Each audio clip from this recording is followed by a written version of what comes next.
This is the House of Boom podcast. I'm your host, Eric Boom Salvery. It's the most diverse podcast you'll see.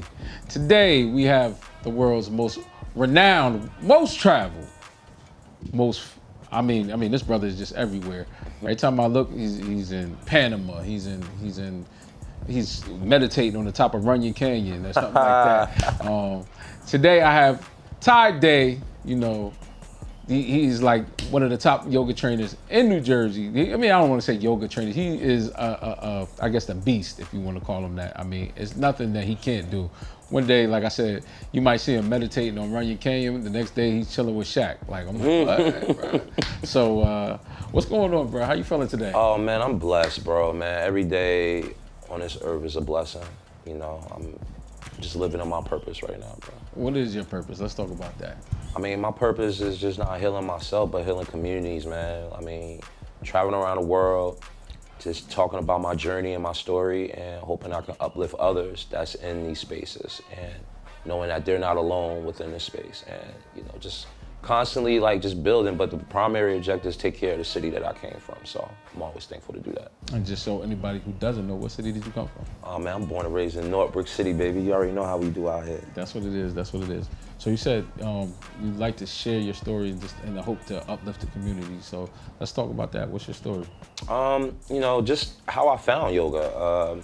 It started with me just going through a series of unfortunate events in the summer of 2018 from loss of a friend from death, finding out my uncle had cancer, coming out of a healthy relationship, being unemployed, pretty much a series of certain just dramatic situations that popped off. And at that time, as a black man, my ego was like, I'll figure it out. I'm gonna make it happen. I ain't gonna show weakness and everything like that. But I wasn't okay, right? So, and then the people that I gave my shirt off to, money to support me, they kind of left me in my darkest hour. And it was kind of hard for me to comprehend that. But the real one stayed. I ended up, one of my friends said, yo, you need to go get some therapy. And I was like, yeah, it's kind of quiet for that. I don't want nobody to diagnose me talking about I'm crazy and everything like that. But I didn't want biased love, right? I didn't want somebody to say, oh, you gonna make it, you gonna be okay. But I wasn't okay. I felt like I was back in college eating oodles and noodles and PB&Js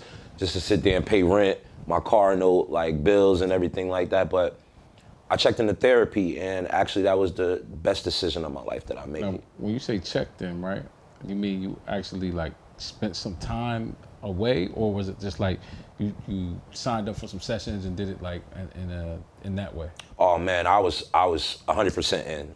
It was to the point first I just wanted to see what it was about, right? If I even wanted to really commit to this space. And I think it was the first session where we talked about things I didn't want to talk about.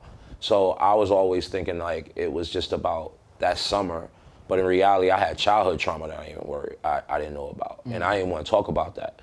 But then it was just maybe these were the things that I need to unravel. So the more I kept getting into sessions, I found out, and I'm also a poet too, so I talked about how I've seen more caution tape than ribbon cuttings, how I've seen more funerals than weddings, and that was my life, right? So I'm thinking that it stemmed from what happened a couple years ago, but it actually was a buildup, and I just didn't know how to express myself because I was always in tunnel vision or hiding my things behind a mask.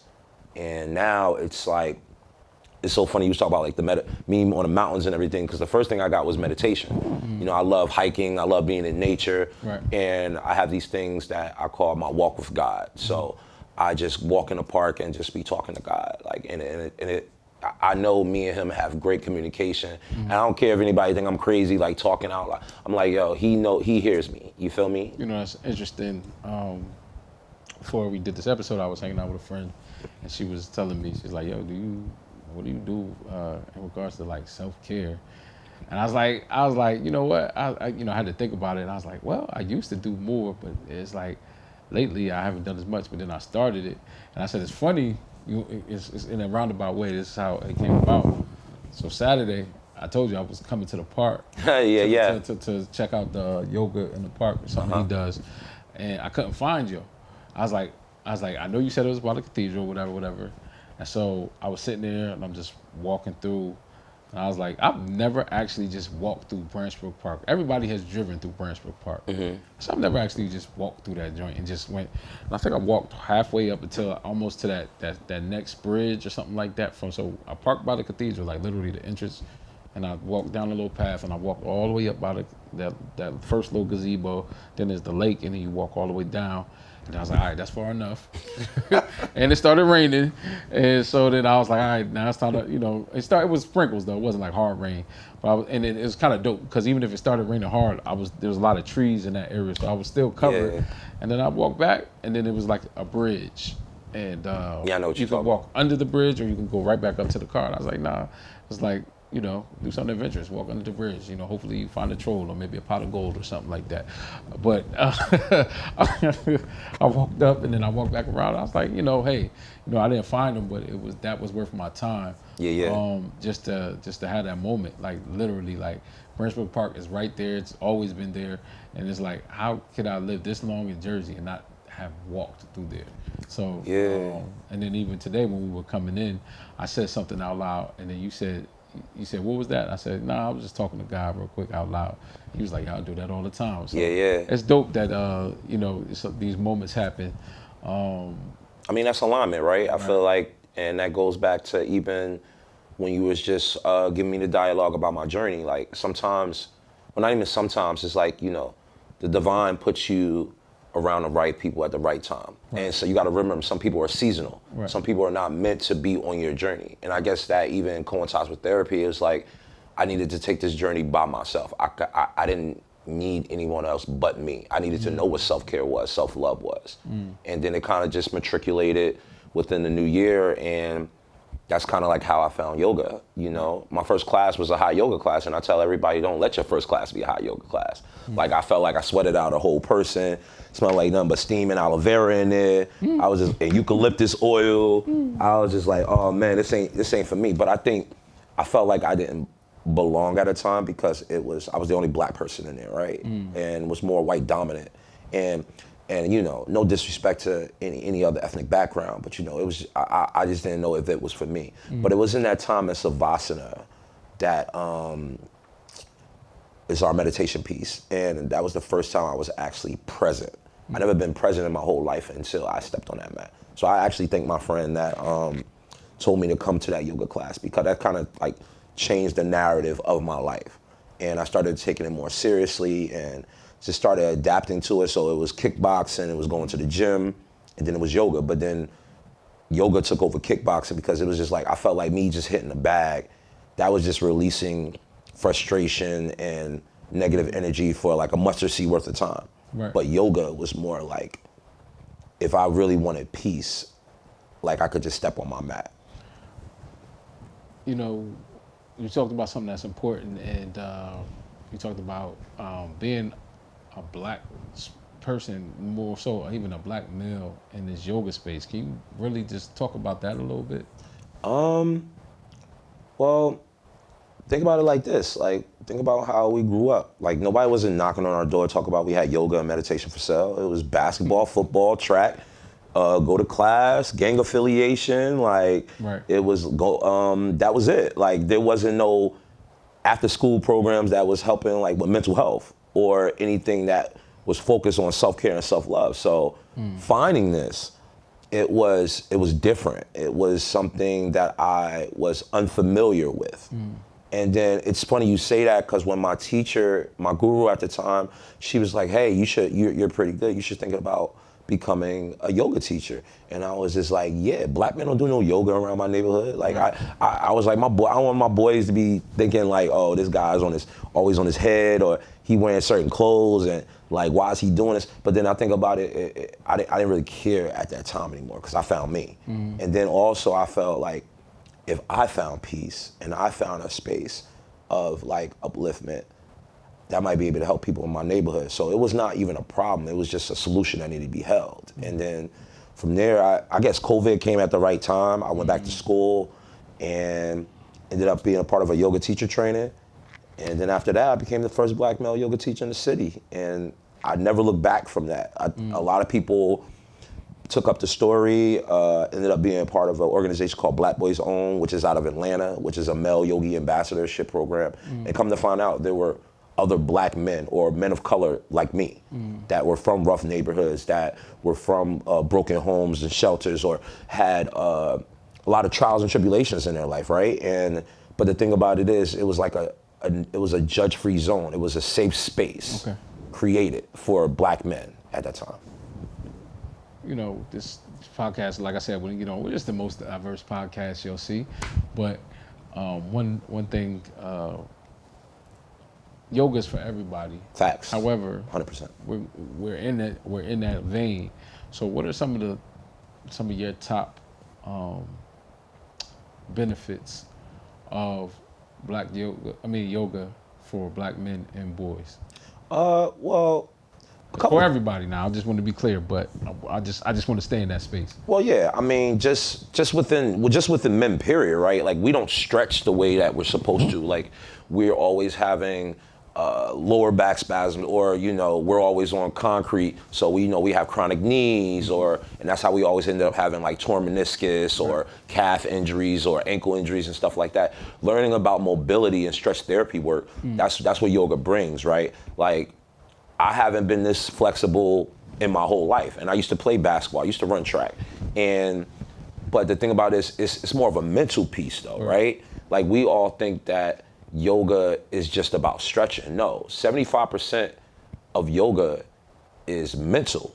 25% yoga is about the physical. And because if your mind is the thing that's controlling you, right? Like, if you say like, okay, I only can stretch closer to my shins or my upper knees or to my quads, then that's what you're going to do. You're already putting it out in the universe that this is how far you want to go. Right. But when you're challenging yourself and you're constantly, remember that yoga's a practice, right? It's not just like a quick fix. Like, you have to like constantly continue to keep being disciplined and say, you know what, I can go further, I will go further. And the more you constantly continue to keep putting those positive words out there, then you'll see your journey constantly continue to keep flowing the way you need it to. So for black men, I really think, or just men of color, period, I really think we need to invest our time within the stretching.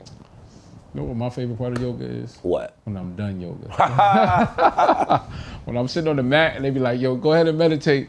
I swear I fall asleep every time. I'll be out. I'll be like, and I remember at the top of the year, I was doing like this abundance journey, 21-day abundance journey. I was like, yo, if I could only feel, like, because they had the meditations, I was like, yo, if I could only just feel how I feel in yoga class, I just need to listen to this at night, I'm probably gonna get the best sleep ever. Cause I'm like, when I'm in yoga class, the lights be on, I be like, oh, dang, I'm still down here. I be gone. But it's like, and that's why I tell people, like, I don't want to say I hate yoga, but I said, I don't like doing yoga when I'm doing yoga, but I love how I feel after I do yoga. Yeah, I mean, to be honest, like, and it's so funny, like, when some of my boys started doing it, they was like, nah, man, I'm not feeling this. I'm not feeling certain these stretches and everything like that. Because it's a different challenge, right? It's not like just doing push-ups and ab workouts and things like, what our ego tells us, like, okay, this is what a masculine type of workout is. But we don't realize that within yoga, like, when we go into that meditation space, that just shows that, we claimed our victory after that class. We still did it. We didn't quit. We didn't leave the building. We didn't leave the studio. We still actually completed the task at hand. So it's like, once again, it goes with the mental space. You're telling yourself that, I don't love yoga. Why don't you love it? Because it's challenging you into poses that you're not familiar with. It's an uncharted territory because you're so used to doing like probably bodybuilding or strength and core workouts. But in reality, like, yoga can do the same thing. It all depends on how you treat your body instead of just sitting there treating your mind to have you focus on certain mechanisms. That's what it is. So, you're not just a yoga instructor. No. You do, what else? Break it down. I'm yoga teacher, I'm a HIIT trainer, I'm a Reiki level 2 when it comes down to aligning people's chakras and intensifying and enhancing within those type of spaces. Okay. I'm also a life coach. I have 2 LLCs, a 501c3. I'm a counselor at Newark Public Schools. I'm doing consulting work with the Honorable Mayor Ras Baraka, the city of Newark. I'm just doing a lot of things, man. I just tell people I'm like the king of all trades, but student of all, man. So, boom, get his hustle on. But right now, this brother got me beat. Because I'm going to be honest with you, he said a whole lot. When do you sleep? Sleep is a luxury, bro. But I mean, at the end of the day, think about it like this. You're not supposed to have just one stream of income, man. Right. Especially as a black man, you want to sit there and have your own. You know what I'm saying? Claim, like, what would your legacy be? Like, would your and no disrespect to anybody that has a 9-to-5. Like, I'm an entrepreneur, right? Because I still work in the school system, but after that, I'm taking care of business. You feel me? So it's like I got clients, I got business moves, but I also love helping the youth. Y'all remember Living Color? Bro got 10 jobs. You know what I mean? You West Indian? Just Yeah. curious. Okay. Yeah. It explains it all. That's just the 100%. I'm sure these don't get. I'm just. Nah, sweet TNT. Yeah, there you go. So it's like it gotta be. I ain't saying that he can't have his job because he's not. But I'm like, hold on, bro. Like it gotta be in there somewhere. Yeah. What island we talking? I mean, nah. I mean, I got family that's married in from Trinidad. Okay. You know what I mean? So I dabbled in the Trinidad Tobago lingo. But I love, one thing I love I always felt like I was from the island, man. I love being in Barbados. I love being in Jamaica. I love just going to Carnival and everything like that, playing mas. But I got love for the Caribbean culture, B. Yeah, that's what it is.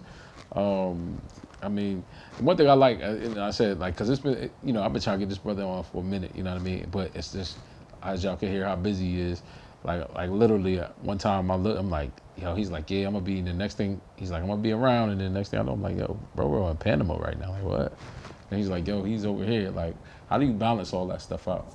Well, I just ended up getting a management team, so now I have a manager and assistant that helps me like with my schedule and my bookings and things of that nature. But but for me personally, I had to change because it was just like one of my flaws was I wasn't an organized person. I lived in organized chaos. Like I knew where things were, but it wasn't conducive to how I wanted to run business. So I had to change that narrative, right? So now, I'm putting more things in my calendar. I'm giving myself tie time. What is tie time? Meaning like when me have to go off the grid and just be away from everybody. Maybe that means structure my calendar. Maybe that means being on a mountain. But the way I move now, it's like I gotta move like a business. So I'm not the same person that when you called me like maybe a couple months ago and said, yo, Ty, like you got time? Yeah, I got a little time, but then all of a sudden I started getting booked all crazy. People flying me out of the country. People telling me, yo, I want you to teach here. So, sometimes now I just say, yo, you gotta catch me when you catch me. Yeah. Like that's just pretty much my vibe right now. So a couple weeks ago, I'm looking on the gram and I see you chilling with Shaq. It ain't even like it's basketball, your sport outside of when you're not, I mean, yoga, I guess in the sense of self-care. But is basketball your thing? Is football? Who you rocking with? I mean, I grew up playing basketball. My family is a basketball clinic. Like, my uncle, God rest his soul, that transition. He was one of the people that put like the basketball in the crib. You feel me? My dad, he played basketball when he was in high school. My aunt, my cousin, he's an overseas basketball player. He even ended up in the G League, and he's still hooping to this day. Like that was the game. Like basketball was like the hustle for us. But then it was just like after college, I started like, okay, maybe I need to start getting a job. Like back then, it was like, yo, you had to get it after you got your degree, you had to get a gig. You feel me? Okay. But I think that that's what we were trained to be. It was that whole like you got to get that 9-to-5, retire, get the pension and all that. But it was about like, but what can I call mine, right? Like what I could say, okay, when I have kids and everything like that, what kind of legacy would I leave, or what kind of property or investing that they would have when I'm gone?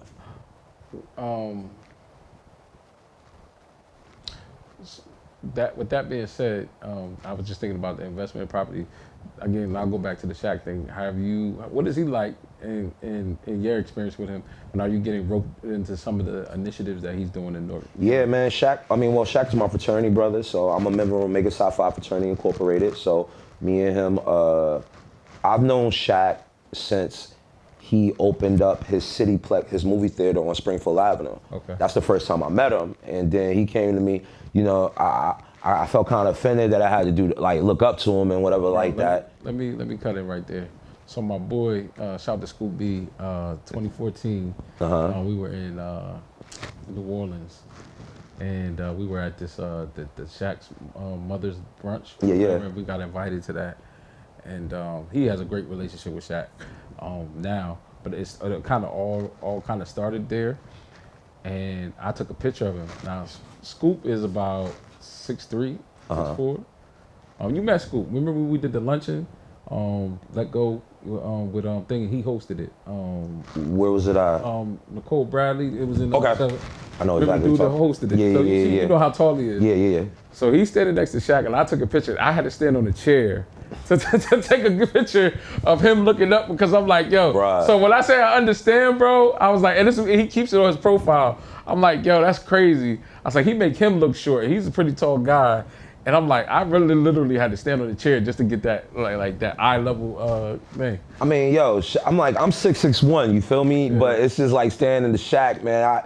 I felt embarrassed. Like I was just like, nah, bro, you can't be towering over me. I mean, but just outside of the anecdotes, man, Shaq is a solid dude, man. He's the person. He's a true humanitarian. He's always giving back to the same city. And me and him came out of the same ward. You know, we're from the West Ward. Wow. And it's like, I look at Shaq as, I want to be like that. Like I want to, like when I make it and I sit there and travel and everything like that, it's not about leaving Newark, it's about bringing resources back to Newark, right? I want to be able to sit there and create community centers, build yoga studios and everything like that, yoga everyday studios around the wards and stuff like that, and build mental health programs for young men of color. So that's the goal, I don't want to just leave my city, I want to come back and give resources to my city.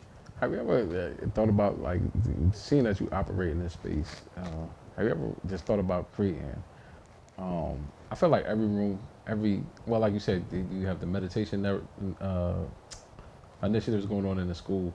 I think like they should create like just calm rooms, like rooms where the kids can just go and be calm, and just like put one in every school, and just like, like it's kind of like me when I go home sometimes.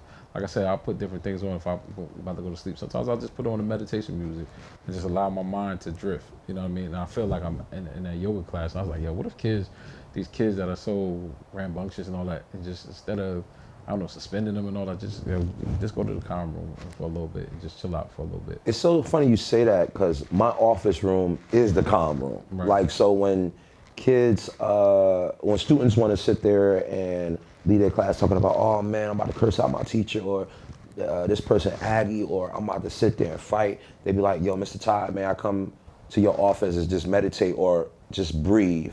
And I just let them hang out in my room. I put some music on while I'm doing my homework or sitting here doing some case study work and stuff like that. And they stay in there for about 10 or 15 minutes and they cool. Like, they be like, you know what? And they come back to me and it's like, Mr. Ty, thank you. Like, I'm more calm, and now I diffuse the situation instead of me staying in that situation, right? So you gotta provide these spaces for these kids. So that's why they look at my office as the quote unquote calm room. And that's what we're actually gonna sit there and try to provide next time when I start school with this 2022, 2023 year. So I definitely agree with you. I feel like they need to be all a part of the Newark Public School system. Yeah. But I think we're transitioning to that. You think? Like, I think the whole narrative. I haven't been. I used to sell North Tech, Bloomfield Tech, North 13th. But I haven't been in that school system situation in a minute. But I do think, like, just having been a sub for so many years and just seeing stuff, and I'm just like, yo, some of these kids just need, like, I remember I used to do special needs my first year in middle school, and I had this one kid, I'm not gonna name his name, I don't wanna get nobody in trouble school district-wise and stuff like that. But every day, he was the smartest kid in the world, but he was in special needs. He just in there, and it just, all of it took, like, let's go for a walk in the hallway, and he would just calm down, and he would be, just that's how it was. Like, I want to say Tasmanian devil, like just all over the place. But once he got it out, he was good. Yeah, man. Back in class, he might be a little whatever, a little bit jumpy, but not so much so that he can't make it through the rest of the day. And I thought that was always a thing. And even growing up, I mean, creating those calm spaces, I feel like that'll help kids get to know themselves better. where a lot of times you get kids, they get labeled as bad, and that's like, nah, he's not bad. He's just acting out on what he see, and he don't know who he is yet. And so that's just uh, a dope thing that I can get from a far off view. Just having thing. I don't think the education system is for me, but I can always contribute from afar. Um, so, y'all love what we do when we, take a break from me talking so much, and then I like to pass the mic over to producer Baif if he has his question ready yet. And y'all love these nuggets. So this is the producer segment question of the day by the nameless facement warrant having on the run fugitive producer Baif. You know what it is. Go right ahead. That Go guy. ahead. I appreciate it. First and foremost, I appreciate the conversation as usual. Being a producer, I get to be a fly on the wall in a lot of different conversations. And hey, man, this is definitely another dope one.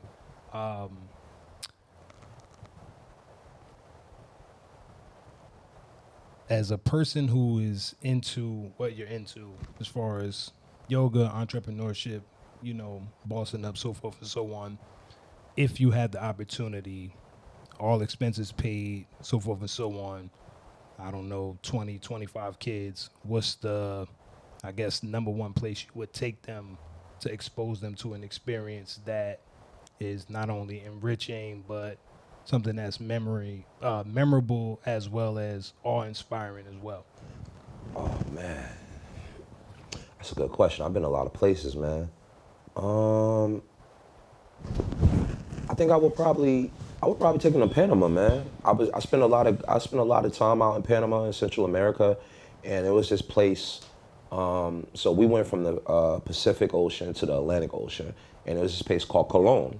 And Colón is more within the poverty area of Panama.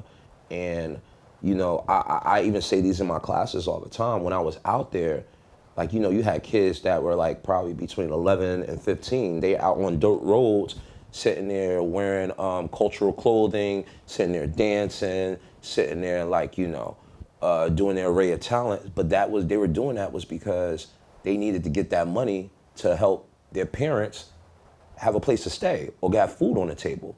They were working at between 11 and that age, right? But they weren't even in school. Like, we don't realize how fortunate we have it in America. And I think they need to see how fortunate they are over here. Like, be able to go to school, be able to have their own bed to sleep in, be able to sit there and have lights on. Some of these people got shotgun houses, right? It's like one in, one out. Like, this is probably maybe 25 square feet. That's the house. You know what I mean? You got people that it's like 10 people in one house, and they all sleep in one bed. You know what I'm saying? Some of them don't even have a kitchen. Like, they got to sit there and use a metal crate, and put rocks under it and sit there and light it up and put a pot over there, and that's how they be sitting there making their meals. Like, I don't think they need to see what humility is and how good they have it over here, and be more appreciative of what their parents or their guardians has given them in America. So I think, and just knowing the history about how they just think slavery started in Africa. No, it did not. And then they need to know about the Afro-Latina slaves. They need to know stuff happened in Dominican Republic. They need to know that stuff happened in Barbados. Like, there's so many different places, even Jamaica, like when they even had the sugar cane and how that got made. So it's like they need to know all parts of their history, not just what they read in these European books. That's how I look at things. Can I challenge you on one thing you said? And it's not that I think you're wrong, but so years ago, I went to Ghana before Ghana was really like popping, like no year return. Oh yeah. I went before then, and I remember I had like that same point of view after you go from Accra, which is like a regular city like North or whatever, to some certain outskirts, and then it looks a little rough, third world-ish. I don't even like to use the word third world. Yeah, I try to. But one thing that I remember I was taking pictures. And my boy Marilyn, I was like, yeah, I gotta take these pictures because the kids. I was involved in the youth program at that time, And I was like, yeah, the kids need to see that, how good they got it. And he looked me dead in my eye. He said, don't do that. He said, this is not poverty. This is Africa. That's deep. That's deep. It's a bar. Ooh, That's a bar. I like that. I like that. And if he never told me that, my perspective would have never. I would have just been over there, an American person taking pictures of whatever, instead of sitting back and enjoying where I am, being back. I low key think I'm. Something tells me I'm more Nigerian than Ghanaian, but Ghanaian is where my feet first touched soil in Africa, and it'll always be my second or third home, depending on, because Trinidad is still it weighs in there, but it's like once you go. I remember the first time I went, and one of my boys that came back, and he's like, yo, is it life changing? I said, nah, but it's life perspective changing, and I will forever just love Ghana just because of what I was able to see. So that's the only thing the only challenge I wanted to give to you, and then it's crazy because the other day I was talking to a brother, and he was like, what did he say? Because he was talking about how he lived in Japan and some other places, and how clean it was and all that, and he said, what did he say? Oh well, I'll come back to it at a later point in time. I just actually wanted to veggie back off you real quick, because then my next question would be, what is currency? Right. Like, currency is not always money. Right. So and going back to what you was talking about in Ghana, like when I mentioned that thing in Panama, like granted, that's what the life that these people were living at that time, but they didn't look at it as if they were poor. That's what I wanted to say. That's what I wanted to say. It was just like, he was telling me that, he was from Haiti, and he was saying like, he brought one of his relatives over here, and they hated it. It was like they just hate it. Like it's too much going on. There's all this. They think we fake over here. Yeah, and it's like he's like his people would just rather just be where they at. So it's always a balance of perspectives, right? And like you said, people in Panama, they're not looking at it like we poor. I gotta live in a shop house. This is just life. Yeah. And that's what the key point he said. There's life everywhere. You know what I mean? But I appreciate that, and if I could, like I said, even if it's not Ghana, I do like the vibe like West Africa or places like Kenya present, where we're not so bound to lions and tigers and bears, where we can actually just see there's black places that Wakanda exists. You know what I mean? Like there's houses, property. It's a lot of drug dealers that say they own the block. But have you ever met somebody who owns the block? Like their name is on the street and they own the land that they stand on, and they're not like that. Like that's gangster to me. Well, even that whole thing with like, I actually want to talk about the whole like owning the block. Like I think that's hilarious to me, because like of course back in the day when I was in my teens and everything like that, I just thought like, okay, this my block and everything. Right. Not to say my block, man, I rent. like when the Jews or somebody else come in here that actually own it, they kick you out. This ain't your block no more. Right. And they can kick you off this block. Right. You know what I mean? Your parents don't own this property. Right. You know what I mean? But I guess that goes coinciding back to what I was about to say when I was in Panama. But granted that they didn't need money, they had love. Right. And they still own that property that they were living in. Right. So, they built that property from the ground up. So it's like their currency was the village. Their currency was the love and the people that surrounded them. So at the end of the day, when they come over here, they look like, okay, we're more materialization stuff over here. Like we got to wear the fresh clothes, we got to have the fresh cars and stuff like that. They don't care about that. They can ride a bike back and forth. They can sit there and wear some Skechers. They can sit there and they don't care about that, because they feel like their enrichment is the love and just who they are. Like they hustle for their last name, not their first. Like that's how they look at it. And that's why I say every time I'm over there, I'm humbled enough to be like, you know what? This is the type of lifestyle that I always want to bring back. Because like, I don't know how you woke up. I don't know how bruh man woke up. And this is how I tell my students, like, I don't know what you got to go home to. I don't even know how you woke up in the morning. I don't even know the type of bed you sleep in. So you always got to meet people where they at.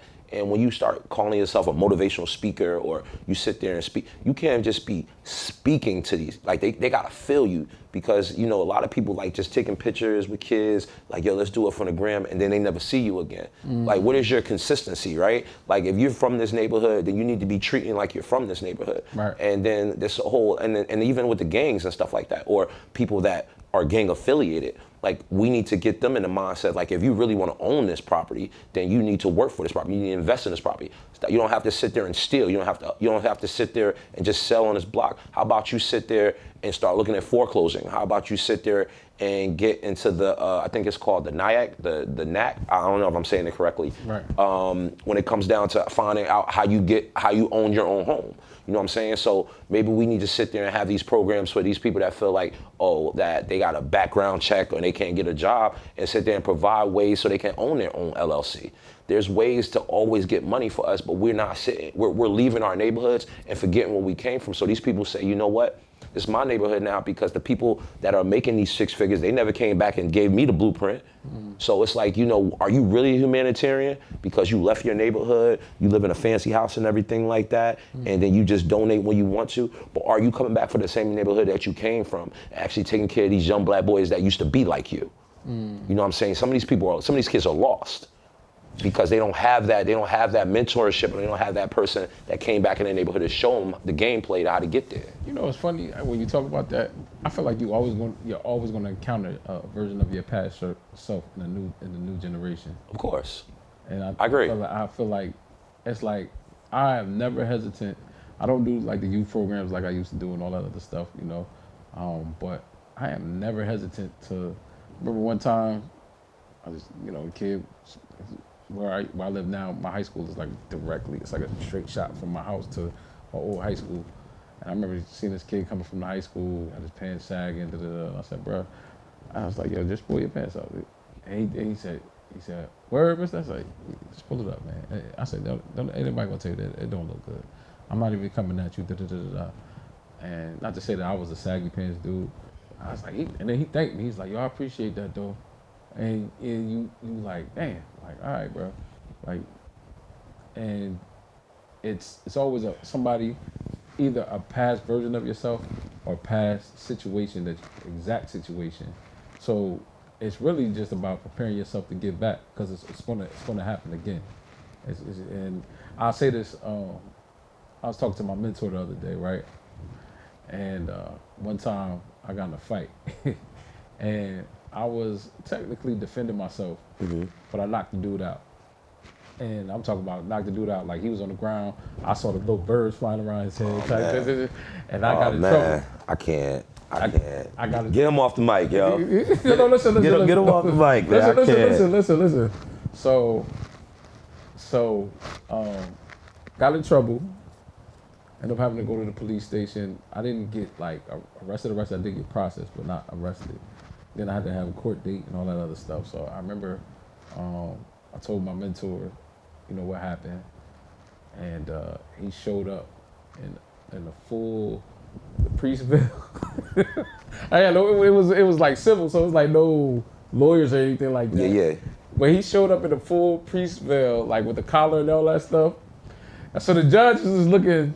He's looking at the other person. He's looking at me with this dude with the priest. I can't. And I can't. And he's like, "Listen, I don't know what's going on here, but I think you guys should go in the hallway and just try to see if you can settle this Right. before I, you know, thing." And so he went in the hallway, and we talked about it. You know, cleared the air. Whatever happened. You know, that was the end of it. Went back aside. Judge was like, yeah, He said, sir, it looks like you look like you are in a good space. This is your, he was like, yeah, mentor, Cool, dismissed. This was 2022, 2014 or something like that, at least 2014. One of my kids that was in the youth program got in trouble, and he had to go to the Board of Education and stand before the Board of Education. And I just realized this the other day that I ended up returning. It was almost like that moment where I was the one. I didn't have the collar on, But I was the one who had to speak for him in front of the Board of Education and speak for his character in front of all of them. And I remember his name is Donald, right? Okay. But when you're in the Board of Education, you can only use initials. Yeah. And I'm sitting up there, and every time I'm talking about it, I'm like, yeah, Donald. And they're like, use DH. And I'm like, and I couldn't help myself because it's like I saw the humanity in me, just kept calling him Donald in front of the Board of Education. And it was almost like they got mad at me at like the 6th or 7th time I did it. It was like DH, and I'm like, oh my bad. And but it was around I don't know what you want to call it, around the clock moment where it's just that moment in time, that full circle moment came just like that moment came for me. You know what I mean? And I was like, yeah, you always got to be prepared to meet a past version of yourself and somebody else's kid. So why not always just be prepared? And I think, like you said, even if it's not, it's always best to do it in your community where people can see you and clock in and stuff like that. But even more so, just be prepared to do it because you never know when that time is going to be available. And I'd rather give it back, and I gave my best effort in that moment than to dismiss it, and then somebody else loses out on something I gained. Agreed. I couldn't say it better than that, bro. I mean, I think we all got those. I think we all have those full circle moments when we see ourselves and somebody else and be like, damn, man, that was me. Right. And I didn't like how somebody approached me if they said this, that, in a way. So, I'll be mindful about that. And I'm like, you know what, maybe I need to approach this differently. And when I do it, I was like, you know what? That's how I used to do things back in the day. So that's why I said it goes back to saying that, you know what? I don't know how you were raised. I don't know what type of situations that you was in, but I'm always gonna be humble because I remember where I came from and I remember how I was. You know what I'm saying? So you always just gotta be mindful that there's somebody's always watching you. You know what I mean? Like, and what are they watching? Are they watching a better version of you, or are they still watching you from your past? So you gotta always be mindful about that. But give yourself grace at the time too, right? Right. Like we all came from somewhere. We all came from the mud. Right. Some people are still in the mud. Some people are growing out of the mud. Right. And sometimes you just gotta remember that you came from somewhere, and everybody's journey is their journey. And that's why I don't judge nobody, bro. Like back in the day, I'd be like, yo, bro, this person ain't on my level, or this person beneath me and everything like that. But now it's just like at the end of the day, I always give out good karma, man. Because at the end of the day, I want all these blessings and everything to come my way. So everybody get love, even people that don't like me. You know what I'm saying? Because at the end of the day, that's not my demons. That's theirs. You know what I mean? I got love for everybody. You know what I mean? I want everybody to win, even if you don't want me to win. You know what I mean? Granted, and it's probably people that out here that don't want me to win. I mean, sometimes that's just the societal norm. There's no love without hate. There's no good without no evil. It's a balance. You know what I mean? And we just got to realize that, like, that's life. You know what I'm saying? So no positive without no negative. Right. But you just got to maintain balance for yourself, man. And then when you have that balance and you always bring good karma, then all these things that you always wanted will come into fruition, everything that you manifested. Word. You walked in, you said, you talked to God out loud. Mm-hmm. Talk about that. What is that? Because sometimes people, I guess, again, you walked in and I said something, and then you said, what happened? I said, I'm just talking to God. And you said, I do it all the time. And at times, when you do something like that, people might look at you like you're crazy. Like, what's going on with this brother? What are you talking about? Da-da-da-da. But how have you cultivated that space within yourself that you just, like, God, I want to talk to you? So it all started with me, like, I was in a park one day, and this is when I was just going through a bunch of the things that happened to me in that summer. And I just found like a rock right by the water, by the river, and I just was like bawling, crying, like, because I was just like, damn, man, I'm really messed up out here, man. Like, I don't know what my next move is. I don't know where this money's gonna come from. I don't know how I'm gonna get my life back on. Like, it's to the point, I was just about to give up. Like, I'm not a quitter, but it was at that very moment I was just like, yo, I'm just done. So I came out of nowhere like, yo, God, like, I hope you can hear me. And I'm really like in a bind right now. I don't know what to do. Like, what's my next move? Like, please don't forsake me. Like, I just don't know. And I was a church going brother at that time. And you know, I feel like you don't need to celebrate or praise God's name between four walls. Like, God's everywhere. So, you know, I always used to go to that rock and by the river, just like, yo, God, man, me, you gotta have a talk. And it's not always about, sometimes it's not even just about like my somber times, like when I'm in dark times. God, I just want to say thank you. Thank you for the blessings. Thank you for like getting me out of the BS or removing myself from that situation because it could have went wrong. Like, you got to thank God through the highs and the lows, you know what I mean? It shouldn't always be low when you're calling on him, you know what I mean? And since then, it just was like a regular. Anytime I go to the park, like even if I'm walking, I just be like, or I see a view, I'm like, God, thank you. Because I remember what the ground felt like. And I never knew what this view was before. I think when I was in New Paltz, I went with a good friend and we took a hike and I think we were up 12,000 feet. It was to the point that we seen hawks like flying over us. Wow. And to the point when I first started seeing them, they were like, I'm like, yo, we gotta climb all the way up there. I just see them like, they got their little tribe up there and whatever like that. But then when I got to the top, I was right there with them. Like, they was just on another rock from me. I'm like, damn, man. But that's the journey, man. Like, you look at the rocks, you look at like how far you gotta climb. Are you gonna look at that as fear? Or are you gonna be like, you know what?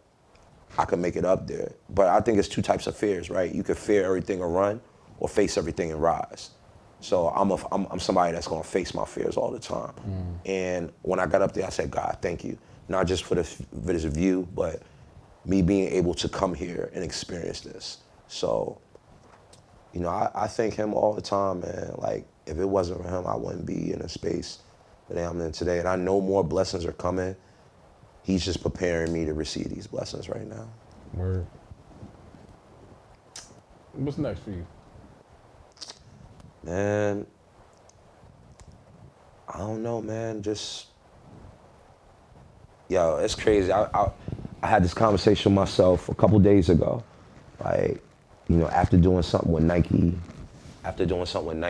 and just doing a couple programs here, traveling out of state. I'm actually about to go to North Carolina this weekend to do a pop-up trap yoga class and go to this conclave for my fraternity. But I just want to keep traveling, just keep living, man.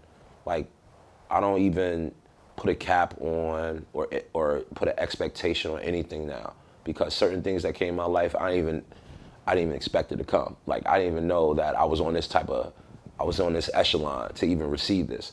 So now, man, it's just like, everything's in God's hands, man. Anything I put out there, it's just gonna come the way it's supposed to come. Man, I mean, this. I think we good right here. Good spot. Like, I don't want to keep. Like, I think that just the moment is here. So when you are here, when you're not an international hove or on the 1 and 2s, where can people find you? Y'all can find me on social media. Y'all can talk to my management team. It's crazy I'm saying management team, bruh, because it was just like, back then I didn't even know what it was to have a manager and assistant. Like, it was just like, yo, you gotta email me, text me. Now you can't even do that anymore, bro. You gotta hit them up. Like, but it feels, you know, I'm not saying that you can't still like vibe and everything like that. I'm just not accessible to everybody anymore. Like, I don't allow everybody in my space no more. Sometimes you gotta have people miss you.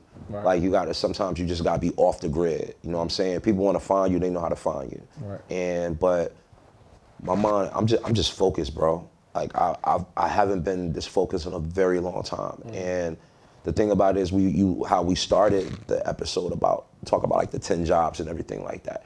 So the beautiful space about that is that I love what I'm doing.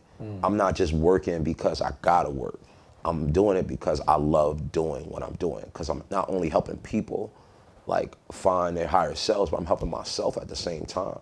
And then, you know, I'm taking care of my body, I'm taking care of my mind, I'm taking care of my spirit. I'm always replenishing, I'm always nourishing myself. So wherever I'm gonna go, I know that God is going to sit there and lead me there and just constantly continue to keep practicing word, rather it's do yoga, hit, Reiki. It's just, I know that I haven't reached my cap and I can't wait to see what's about to happen next. Yeah. It's only up from here, bro. Hey. All the way up. I'm taking y'all with me, man. So, you know. Where can they find you specifically? Because I was trying to give you the plug. I was trying to let you plug yourself, but then I was like, nah, he on the vibe, so I'm gonna let him rock. Nah, man, you know, I had a nostalgic moment real quick. Nah, you can find me on social media, IAMTYDAYE, IAMTYDAYE. That's my Instagram page, but also my business page is Yoga Every Day, and Day is spelled D-A-Y-E. That's my last name, so it's Yoga, Y-O-G-A, every E-V-E-R-Y, Day, D-A-Y-E. Those are my 2 Instagram pages, and yeah, if you ever want to take some of my class, I'm always posting it there. Just shoot me a DM, I'll send it to my management team. Let's get these vibes going, you feel me? Like he said, he taking y'all, he taking y'all with him. I might pull up too. Boom, just like his hat. So, you know what I mean? That's my boy Tyrone Daye. Y'all know what it is. Eric Boom Salvery. Can I give him his flowers real quick? Right, Yo, bro, flowers. thank you. Thank you for being patient with this. Right. You know what I mean? Because sometimes I'll just curve everybody. Right. But the thing about it is I know your passion, I know your heart, right. And you being a black man, letting another black man be on your platform and give him his flowers and let him talk about his journey. Right. I feel like you deserve flowers for that because it ain't that many platforms out here that black men want to see other black men win. Wow. So if nobody gave you that today, just know you're doing a great job with this podcast. And just not even black men, just being diverse in the whole demographics. Right. Just putting people that started from the dirt or same place that you came from, and you giving them opportunity to tell them stories. So thank you because you just won today by helping another black man. Flowers. All that, man. I appreciate you. I don't even know. I'm like baffled at how to end the episode like that. I'm like, you don't know what but you to know, expect. but that's what we do here. You know what I mean? That's why this is one of the most diverse podcasts you'll see. I'm Eric Boom Salvery, and we are out. Peace. Peace, man. Namaste.